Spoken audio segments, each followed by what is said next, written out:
የኢትዮጵያን መንግስት በጋራ ለመውጋት የተቀናጀ ተብሎ የሚነገርለት ጽምዶ የሚባለውን ጥምረት በተመለከተ ከተለያዩ አቅጣጫዎች ልዩ ልዩ አቋሞች እየተንጸባረቁ ነው።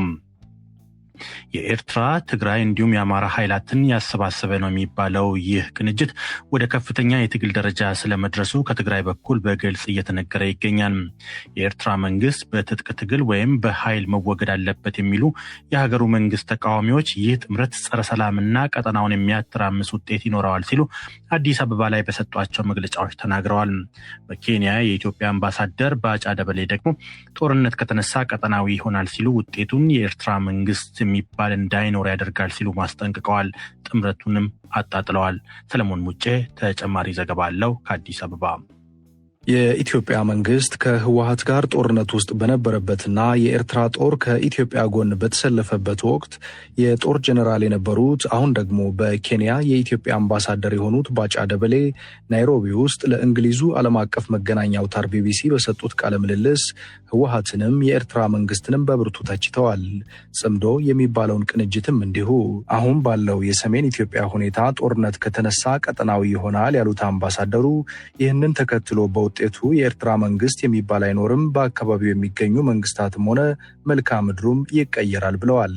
ይህ የኤርትራ፣ የትግራይ እንዲሁም የአማራ ኃይላትን ያጣመረ ነው የተባለው ቅንጅት ግን ወደ ከፍተኛ የትግል ደረጃ ስለመሸጋገሩ ትግራይ ቴሌቪዥን የትግራይ ሰራዊት ብሎ የሚጠራው ኃይል ከፍተኛ አመራር መሆናቸውን የጠቀሳቸው ገብረ ጻድቅ ትናንት ተናግረዋል። የኢትዮጵያ ህዝቦች ባላቸው አደረጃጀት በሚወክሏቸው ድርጅቶች መሪ ድርጅቶች ጥምረት ፈጥራዊ ስርዓትን እድሜ ማሳጠር እንዳለባቸው ሁኔታው ራሱ እየገለጸላቸው ነው። ስለዚህ አሁን ያለው ጥምረት ወደ ከፍታ ተሸጋግሯል። ከኢትዮጵያ መንግስት ድጋፍ ያለውና በአዲስ አበባ ጭምር ጽህፈት ቤት መክፈቱን ቀደም ብሎ ያስታወቀው ብርጌድ ንሓመዶ የተባለው የኢሳያስ አፈወርቂን መንግስት በኃይል ለመጣል እንደሚንቀሳቀስ ያወጀው ኃይል ትናንት አዲስ አበባ ላይ የኢትዮጵያ መንግስት ለሚቆጣጠራቸው መገናኛ ብዙሃን በአማርኛ በእንግሊዝኛና በትግረኛ ቋንቋዎች በሰጠው መግለጫ ጽምዶ የተባለውን እንቅስቃሴ አደገኛና ለአፍሪካ ቀንድም አይበጅም በማለት ይህንን ኃይል እታገላለሁ ሲል ለኢትዮጵያ መንግስት ድጋፉን አሳይቷል። እንደ ብርጌድ ንሓመዶ ሁሉ የኤርትራ መንግስት በኃይል መወገድ አለበት የሚለው ላይ ተመሳሳይ ዓላማ ያለው የቀይ ባህር አፋር ዲሞክራሲያዊ ድርጅት የፖለቲካ ዘርፍ ኃላፊ ያሲን መሐመድም ይህንኑ ጽምዶ የተባለን ቅንጅት እንደማይደግፉት ለዶይቼ ቬለ ገልጸዋል። ጽምዶ ተብሎ አሁን በተከሰተው ቅንጅት ጸረ ሰላም የሆነ ቅንጅት ነው። በተለይም ዋናው ተዋናዩ መሪው የሻዕቢያ ስርዓት ነው። በግልጽ እየተነጋገር ነው። ዛሬ ስብሰባዎች የሚካሄዱት በአስመራ ነው። የኤርትራ መንግስት እያንቀሳቀሰው ስለመሆኑ ምንድን ነው ተጨባጩ ማሳያና ማስረጃ? ሱዳን የተደረገውን ስብሰባ ትግራይ ቦርደሮች ሲያካሄዱት የነበረውን የማቀናጀት ስራ በግልጽ ነበረ። ጽምዶ ተብሎ አልፎ ትርፎ ከዛሬ አንድ ሳምንት አይሆንም ከ3-4 ቀን በፊት አድግራት ላይ በግልጽ በምስል የተደገፈ ይህም የሚደበቅ ነገር አይደለም። በኤርትራ ሚዲያም የተሰማ ነው። በትግራይ ሚዲያዎች በግልጽ እየተነጋገሩ ነው። የጋራ ጠላት አለን በግልጽ ሲናገሩት በቪዲዮ በምስል በተግባርም የተደገፈ እንቅስቃሴ እየታየ ነው ያለው። ብሔራዊውን ጨምሮ የኢትዮጵያ መንግስት በሚቆጣጠራቸው መገናኛ አውታሮች የህወሓት፣ የኤርትራ እንዲሁም የግብጽ መሪዎችን በግጭት ቀስቃሽነትና ጦርነት ጠንሳሽነት በመሳል ሰፊ ሽፋን እየተሰጠ ነው። የኤርትራ መንግስት ማስታወቂያ ሚኒስትር የማነ ገብረ መስቀል የመገናኛ ብዙሃኑ በኤርትራ ላይ የተሳሳቱና ግጭት ቀስቃሽ የሆኑ ስድቦችንና አሉታዊ ዘገባዎችን በየቀኑ ለማሰራጨት ከፍተኛ እንቅስቃሴ እያደረጉ ነው ሲሉ ከዚህ በፊት መግለጻቸው አይዘነጋም። እንዲህ ያለው መካረር የግጭት መጀመር ግልጽ አመላካች መሆኑን ያነጋገርናቸው የዲፕሎማሲ ተንታኝ ገልጸዋል።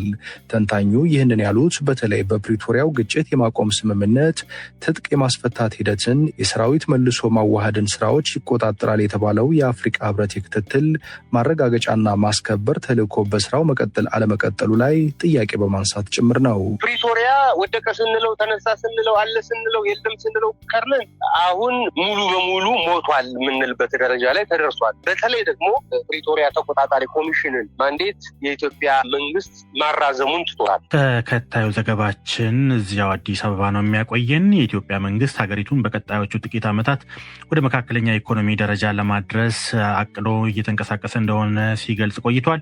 ገዢው ፓርቲ ትናንት አዲስ አበባ ውስጥ ለሚገኙ የዲፕሎማቲክ ማህበረሰብ የገለጸውም ይህንኑ ነው። ባለሙያዎችና የተቃዋሚ ፖለቲካ ድርጅቶች አመራሮች ግን አሁን በሀገሪቱ ያለው ግጭት እንዲሁም አለመረጋጋት በዚህ ውጥን ላይ የሚታይ አሉታዊ ተጽዕኖ ማሳረፉ ገሃድ የወጣ ነው በማለት በእቅዱ ላይ ጥያቄ ያነሳሉ። ስዩም ጌቱ ተጨማሪ ዘገባ አለው። በቅርቡ ለቀጣዮቹ 5 ዓመታት ሀገሪቱን ለመምራት የሚያስችለውን ምርጫ ያሸነፈው ገዢው ብልጽግና ፓርቲ በሰባተኛው ጠቅላላ ምርጫ ያገኘውን የህዝብ ውክልና ወደ ተጨባጭ ማህበራዊ፣ የኢኮኖሚና ዘርፈ ብዙ ስኬቶች ለመቀየር እንደሚሰራ ደጋግሞ ያነሳል። የፓርቲው የህዝብና ዓለም አቀፍ ግንኙነት ዘርፍ ኃላፊ ዶክተር በቅላ ሁሪሳ መቀመጫቸውን አዲስ አበባ ላደረጉ የዓለም አቀፍ ማህበረሰብ አባላት ትናንት በሰጡት ማብራሪያም ጠንካራ ሀገር ለመገንባትና ዜጎችን ከድህነት የማውጣት ራዕይ አንግቦ እየሰራ መሆኑን አስታውቀዋል። ፓርቲው ለቀጣይ 5 ዓመታት በያዘው ስትራቴጂካዊ አቅጣጫዎች የመካከለኛ ገቢ ግንባታና ዘላቂ ሰላም የተረጋገጠባት ሀገር መምራት ከግቦቹ ዋነኞቹ ስለመሆኑም ተጠቁሟል።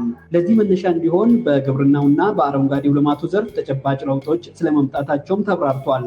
እንደ የምጣኔ ሀብት ባለሙያው ዶክተር አጥላው አስተያየት ባንክ ለምሳሌ ከካፒታ ኢንካምን ሀገሪቱ በነፍስ ወከፍ ያገኘችው አመታዊ ገቢ ማለት ነው። ሰላምና መረጋጋት ማለት አሁን ፖለቲካሊ ሶሻሊ ፖለቲካሊና ሶሻሊ በአንድ ልብ የሚሰራ አንድ የእድገት አቅጣጫ የሚያይ ሶሻሊ ደግሞ ጤና የምናምን ሁኔታዎችን እያሻሻለ ያል ማለት ነው። መንግስት በመንግስታዊ መዋቅር ውስጥ ሙስናና የእድገት ጠንቅ የሆኑትን እያሳደርኩ ውስጤንም እየተመለከትኩ ነው ባለበት በአሁኑ ወቅት ሀገሪቱ ላለፉት በርካታ ዓመታት እንደ ከባድ ተግዳሮቶች እየተጋፈጠችው የምትገኘው ግጭት ግን አሁንም በብርቱ እንደፈተናት ቢያንስ እስካሁን አለ።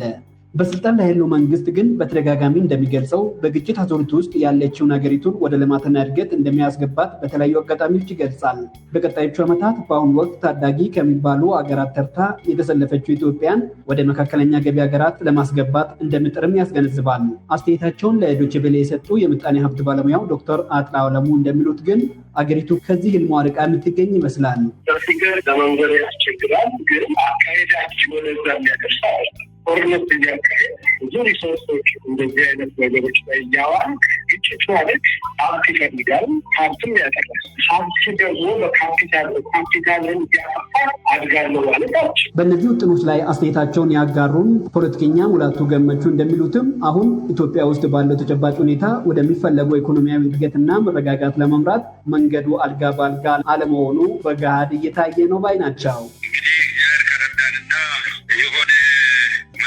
ካልተሰራ በስተቀር ከጌታ ባለው ሁኔታ አሁን ባለው አካሄድ እንሄዳለን ለማለት ይገብረኛል። ምክንያቱም ለኢትዮጵያ በአሁኑ ጊዜ ኢኮኖሚው ለኢትዮጵያ ለወደፊት ለማራመድ የፖለቲካ ኢንኮግሊሹን መፍታት ነው። የፖለቲካ ኢንኮግሊሹን ለመፍታት ደግሞ የሀገሪቷ ህልውና አንድነቷን ለመጠበቅ ፖለቲካ ታማኝነትን ይጠይቃል፣ ራሴን መስጠትን ይጠይቃል። ሁኔታዎችን ሰሚ ሲባርኩ አኩራፊዎች በአንድ ላይ መጥተው ሀገሪቷን በአንድነት ሁላችንም ያለችን ሀገር ይቺ ናትና በእኩልነት ቁጭ ብለን እንመካከር ብሎ ይሄን አይነት ነገር ካስቀመጡና የፖለቲካ ሸር ተንኮል አስመስሎ ለማለፍ ከሌለ በእውነት ስለ እውነት ከሌለ እንግዲህ መግባባት አይኖርም። መግባባት ከሌለ ጭቅጭቅ ይፈጠራል። ጭቅጭቅ ካለ በየጊዜው እንግዲህ ግጭቶች ይፈጠራሉ። ግጭቶች ደግሞ ጠንቅ ናቸው ለህይወትም ለንብረትም። ካለዛ አሁን ባለው ሲቹዌሽን የሀገሪቷ ችግር ይፈታል የሚል ግምት የለኝ። መንግስት እንደምለው ግን የህዝቦችን አንድነትና